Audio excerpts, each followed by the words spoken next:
আসসালামু আলাইকুম।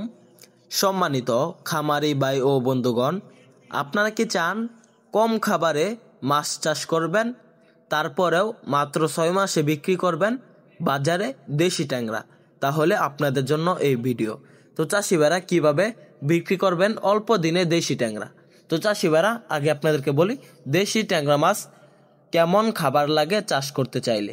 তো চাষি ভাইরা, দেশি ট্যাংরা মাছ চাষ করতে চাইলে অন্যান্য মাছগুলো থেকে ক্যাটফিশ জাতীয় যে মাছগুলো রয়েছে সবচাইতে কম খাবার লাগে দেশি ট্যাংরা মাছ চাষে।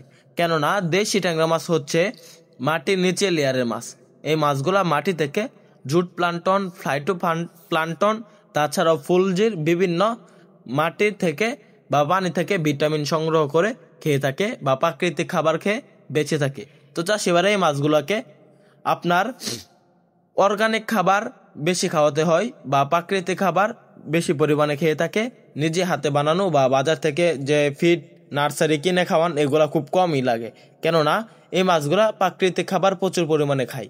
তো চাষিবারা এই মাছগুলো আগে খালে বিলে নদীতে যে কোনো জলাশয়ে বা ডুবাই প্রচুর পরিমাণে দেখা যায়। তো এখন আমরাই প্রাকৃতিকভাবে মৎস্য গবেষণা ইন্ডাস্ট্রির পরামর্শক্রমে নিজেরাই উৎপাদন করছি। তো চাষিবার, আমাদের যে দেশি ট্যাংরা মাছগুলো রয়েছে এগুলা প্রতি শতাংশে চাষ করতে পারবেন, প্রায় প্রতি শতাংশে চাষ করতে পারবেন 800 থেকে 1000 পিস।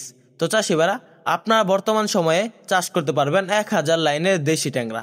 এই মাছগুলো বড় হওয়াতে তাড়াতাড়ি বড় হয়ে যাবে, মাত্র 6 মাসে বিক্রি করতে পারবেন। অবশ্যই দেশি জাতের ট্যাংরা মাছের পোনা ক্রয় করবেন। দেশি যে ট্যাংরা মাছগুলো রয়েছে আপনারা চাইলে নিজে হাতে বানানো খাবার খাইয়ে বাজারে বিক্রি করতে পারবেন, যেমন সরিষা খোল, কোরা, বসি, চাউল ইত্যাদি মিশ্রণ করে। তো চাষিবার, আপনারা চাইলে নার্সারি বা অল্প করে ফিড খাবার খাওয়াতে পারবেন একদিন পর পর, কেননা এই মাছগুলো প্রাকৃতিক খাবারের উপর নির্ভরশীল। যারা এরকম দেশি ট্যাংরা মাছের পোনা সম্পর্কে জানতে চান, চাষ সম্পর্কে বা মাছের পোনা ক্রয় করতে চান, আমাদের স্ক্রিনে দেওয়া নাম্বারে যোগাযোগ করেন। আমরা সারা বাংলাদেশে পাইকারি এবং ফ্রি হোম ডেলিভারিতে দেশি ট্যাংরা মাছের পোনা বিক্রি করে থাকি। আমাদের ভিডিওটি ভালো লাগলে আমাদের চ্যানেলটি সাবস্ক্রাইব করুন। ধন্যবাদ।